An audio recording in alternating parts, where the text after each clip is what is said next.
మరి ఏం చేసినాం మేము ఒక్కొక్కటి ఇది చూడండి, ఇవన్నీ స్టడీ చేసినాం. ఇక డిఫరెంట్ డిజైన్లు మేము ఇన్వైట్ చేసినాం.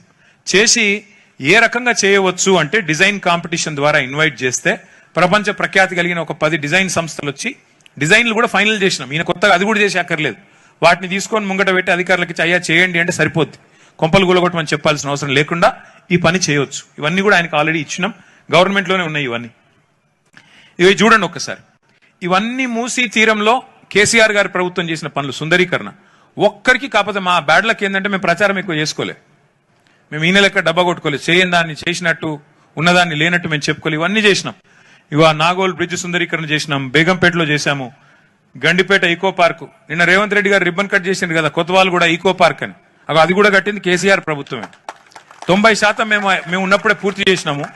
ఈయన కావాలని ఆపి 2 ఏళ్ళు ఆపి ఈయన చేసినట్టు పోజులు కొట్టి నిన్న వచ్చి రిబ్బన్ కట్ చేసిపోయినాడు. అది కూడా కొత్తవాళ్ళు కూడా ఈకో పార్క్ కూడా మూసీ సుందరీకరణ కార్యక్రమంలో భాగంగానే 85 ఎకరాల్లో ఆ రోజు కేసీఆర్ గారి ప్రభుత్వం ప్రతిపాదించింది.